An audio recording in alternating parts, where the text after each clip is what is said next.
तो जब तक सरकारी स्कूल में सरकारी कर्मचारी, नेताओं के, अधिकारियों के बच्चे नहीं पढ़ेंगे, तब तक सरकारी स्कूल में अच्छी पढ़ाई और सुविधाएं नहीं आएंगी। उसी तरह जब तक सरकारी अस्पतालों में नेताजी, मंत्री जी, विधायक जी, राज्यपाल जी, राष्ट्रपति जी, प्रधानमंत्री जी का इलाज नहीं होगा, वो बहुत बड़े बड़े वादे करते हैं, दावे करते हैं कि हम सरकार जनता के लिए कर रहे हैं, लेकिन अपने आप उन हॉस्पिटलों में इलाज नहीं कराते, अपने आप प्राइवेट सेक्टर में इलाज कराते हैं, विदेश इलाज कराने के लिए जाते हैं। तो भाई आप नालायक नेता ये बताओ कि आपने अपने देश में अच्छी स्वास्थ्य सेवाएं की व्यवस्था आपने क्यों नहीं की? बड़े बड़े अस्पताल, गोरखपुर का अस्पताल हमारा एम्स, जिसके मुख्यमंत्री और बीजेपी की केंद्र की सरकार दावे करती है, वहां के पेशेंट को, जब मैं वहां चुनाव लड़ रहा था, मैंने देखा कि वहां के पेशेंट को सरकारी अस्पताल में भर्ती करना पड़ता है इमरजेंसी के लिए। वहां डॉक्टर नहीं है, मशीनें नहीं है, दवाइयां नहीं है। तो भाजपा की सरकार तो नाम की राजनीति करती है। इसलिए मैं आपको कह रहा हूं कि जब तक जो सरकारी तनख्वाह लेते हैं, चाहे वो 4th क्लास कर्मचारी है, MP, MLA, या राष्ट्रपति, प्रधानमंत्री, या कोई ब्यूरोक्रेट हो, क्लास 1 से लेके क्लास 2nd, 3rd, 4th के कर्मचारी, या सरकारी लाभ लेने वाला कोई भी व्यक्ति हो, चाहे वो प्रधान हो, चाहे वो पार्षद हो, कोई भी हो, जब तक उनके बच्चों का उनका सरकारी हॉस्पिटल में इलाज नहीं होगा, तो मुझे लगता है सरकारी हॉस्पिटल में उस तरह की सुविधाएं, उस तरह की दवाइयां, उस तरह की इक्विपमेंट्स नहीं पहुंच पाएंगे जब तक, क्योंकि देखिए कितनी अच्छी बात, अपना इलाज प्राइवेट सेक्टर में कराते हैं और गरीबों के लिए कहते हैं हमने सरकारी अस्पताल खोल रखे हैं। सरकारी अस्पताल जाकर देखो, कई जगह तो हालात ये है कि वहां आप खड़े भी नहीं हो सकते, इतनी दुर्गंध है, दवाइयां नहीं है, दवाइयों के लिए बाहर पर्चे लिखते हैं क्योंकि डॉक्टर्स की कमीशन बनी हुई है। इस तरह से लुटेरे देश के आम जनता की मेहनत की कमाड़ी कमाई को लूट रहे, इसको हमें रोकना पड़ेगा। मैंने कहा कि देश में जब तक सेना का दुरुपयोग नहीं रुकेगा, सेना जो हमारी शान, सेना जो इस उम्मीद के साथ देश के बॉर्डर पर खड़ी है कि वो हमारी रक्षा सुरक्षा करे, जिनकी वजह से हम चैन से सोते हैं, उनके साथ जो राजनीतिकरण और अग्निवीर के रूप में जो उनके साथ खेल हो रहा है, जब तक वो बंद नहीं होगा, और मेरा तो मानना कि हमारी विदेश पॉलिसी एकदम ठीक हो जाएगी अगर प्रधानमंत्री, मुख्यमंत्री, मंत्रियों के बेटे, रक्षा मंत्री, फाइनेंस मिनिस्टर, होम मिनिस्टर के बच्चे बॉर्डर पर उनकी ड्यूटी लगे। मैं तो चाहता हूं देश का हर एक व्यक्ति 5 साल सेना की जॉब जरूर करे, सुविधा के आधार पर नहीं, उसकी बाकी पढ़ाई भी वही हो, और उसको अपने अधिकार और कर्तव्य को भी जानने का मौका मिले और वो अनुशासित व्यक्ति बने। मैं जब सड़क पर जाता हूँ देखता हूँ कि लोगों में बहुत लापरवाही है, हेलमेट नहीं पहनते हैं, सीट बेल्ट नहीं लगाते और तमाम तरह की चीजें। तो उसका मतलब ये नहीं है कि वो ऐसा मन से कर रहे हैं, उनको जानकारी नहीं है, उनको हमने समझाया नहीं, उनको हमने तैयार नहीं किया। अगर हम चाहते हैं सुधार हो तो इसकी शुरुआत हमें खुद से भी करनी पड़ेगी और हमें लोगों को जागरूक करना पड़ेगा, जिसका सरकार ने प्रयास नहीं किया। हमें संविधान पढ़ाना पड़ेगा लोग, जिससे लोग अपने कर्तव्यों को जाने, अपने अधिकारों को जाने। आपसे झगड़े 100% बहुत बड़े पैमाने पर कम हो जाएंगे, सड़क पर एक्सीडेंट बहुत बड़े पैमाने पर कम हो जाएंगे, लापरवाही और लाइनें जो लगती है बहुत बड़े पैमाने पर कम हो जाएगी जब लोग अपने अधिकार जानेंगे। और जो पुलिस और तमाम तरह की सरकारी मशीनरियां लोगों को डराने का धमकाने काम करती है, उनके अधिकारों का हनन करके, संवैधानिक अधिकारों का उनको मारने, पीटने, सताने, उनसे पैसा लूटने का जो प्रयास करते हैं, भ्रष्टाचार, वो सब खत्म हो जाएगा अगर लोग अपने अधिकारों के प्रति जागरूक हो जाएंगे। उसके साथ साथ समान काम समान वेतन, जैसे मैंने आपसे कहा कि जब सरकारी अस्पतालों में इलाज होंगे सब लोगों के, तो सरकारी अस्पतालों की संख्या बढ़ेगी और सरकारी नौकरियां भी बढ़ेगी।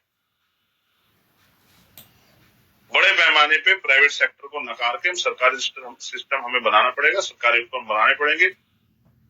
गांव के जनसंख्या के आधार पर बड़े बड़े हॉस्पिटल होंगे, लोगों को नौकरियां मिलेंगी, ज्यादा डॉक्टर तैयार होंगे, ऐसे स्कूल बनेंगे तो ज्यादा टीचर तैयार होंगे। अनेक तरह की उसमें भी फील्ड है, PTI है, स्पोर्ट टीचर है, और सब सब्जेक्ट के टीचर, बहुत सारी नौकरियां आएंगी, बहुत सारे लोगों को रोजगार मिलेगा, और जो आम जनता की गाढ़ी कमाई का दुरुपयोग हो रहा है वो भी बंद हो जाएगा। जो पूंजीपतियों के लिए सरकारें काम करी वो भी बंद हो जाएगा।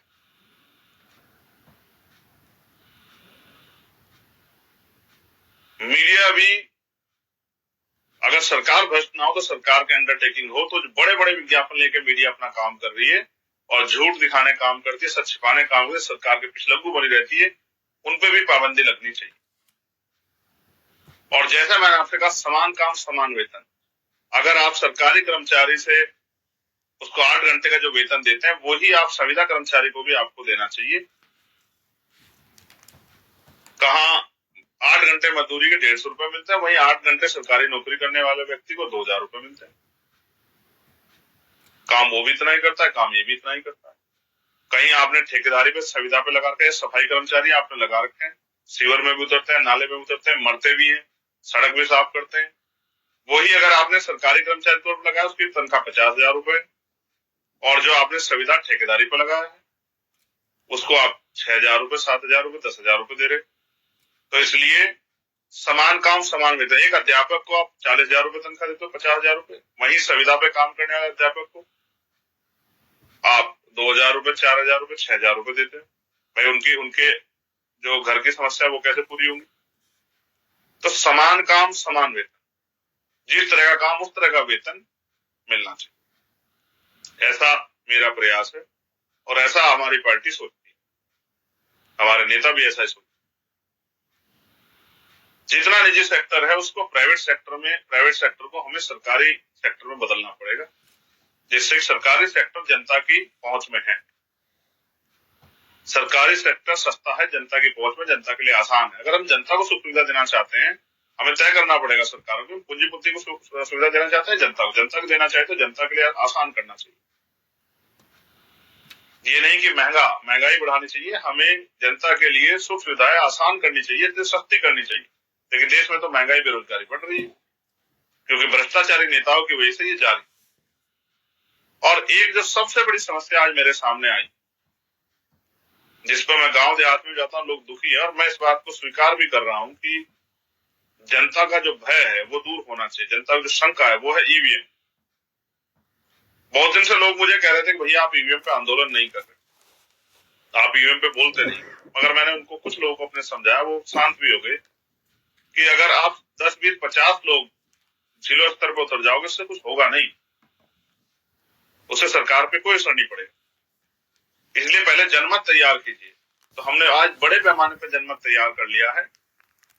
अब हम उस जनमत के जरिए बड़े आंदोलन की तैयारी कर रहे हैं ईवीएम पे। हमारे लोग तैयार हो जाएं, हम ईवीएम को बंद करवा के, या क्या तो ईवीएम को बंद करवाएंगे या फेर करवाएंगे, जिससे लोगों की वोटों की चोरी और लोगों के मन में जो शंका है वो ना।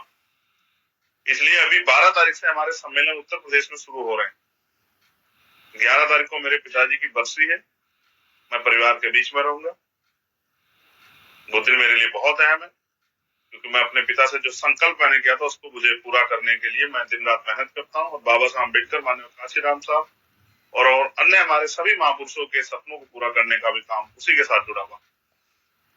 लेकिन 11 तारीख की बरसी के बाद 12 तारीख से हम लोग उत्तर प्रदेश सम्मेलन शुरू कर रहे हैं। 12 तारीख को हम लोग इटावा रहेंगे, 13 में उन्नाव रहेंगे, 14 में कानपुर रहेंगे, 15 में आजमगढ़ रहेंगे, 16 में मऊ रहेंगे। आगे भविष्य में भी ये कार्यक्रम चलते रहेंगे और इसको बंद कराने के लिए राष्ट्रीय स्तर पे भी दिल्ली में भी एक बड़ा जनमत के साथ आंदोलन हम लोग करेंगे। क्योंकि अगर लोगों को ये ऐसा मन में शंका पैदा हो गई है तो ये कैसा लोकतंत्र है, कैसा जनतंत्र है? लोकतंत्र का मतलब है जनता द्वारा जनता की सरकार, जनता के लिए काम करने वाले नुमाइंदे। लेकिन ये कैसा लोकतंत्र है जब जनता को विश्वास नहीं कि उनकी वोट जिसको वो डाल रहे हैं जारी नहीं जाती। हमारा मकसद सिर्फ चुनाव लड़ना नहीं है, जनता की आवाज उठाना, जनता के मुद्दों को वहां तक पहुंचाना, जो भी बेहतर से बेहतर हम जनता के लिए कर, जैसे हमें अवसर मिलेगा तो हम वो करके दिखाएंगे जो हमने आपसे कहा। 100% आरक्षण व्यवस्था, दलित वर्ग को उनके आबादी के हिसाब से, पिछड़े वर्ग के लोगों को उनके आबादी के हिसाब से, मुसलमानों को उनके आबादी के हिसाब से, जैन, सिख, बौद्ध और जो भारतीय जातीय व्यवस्था में ऊंची जातियों के लोग जो खुद को मानते हैं तथाकथित, जबकि इंसान में वो कर्म से आदमी ऊंचा और नीचा होता है, जन्म से नहीं होता। हम इसके खिलाफ, उनको भी उनकी जितनी संख्या है उनका सर्वेक्षण करा के उसके आधार पर उनको भी सरकारी नौकरियों में हिस्सेदारी हम लोग देने का काम करेंगे। जितनी भी उनकी जनसंख्या अगर 15% बैठती तो 15% की। किसी के साथ गैर बराबरी नहीं करेंगे, ना अपर कास्ट के साथ, तथाकथित अपर कास्ट, और ना ही schedule caste, schedule tribe, backward, मुसलमान, जैन, सिख, बौद्ध, ईसाई किसी के साथ भी गैर बराबरी नहीं करेंगे। जिसकी जनसंख्या उसके आधार पे सरकारी नौकरियों में उनकी हिस्सेदारी सुनिश्चित करेंगे। इसलिए जातिगत जनगणना कराने के लिए भी हम लोग एक बड़े मूवमेंट की तैयारी कर रहे हैं। हमारा लगातार ये प्रयास है कि देश की जनता बड़े पैमाने पर जागरूक हो। जब देश की जनता जागरूक होगी, जागरूक मतदाता ही एक मजबूत राष्ट्र के निर्माण की नींव होती है।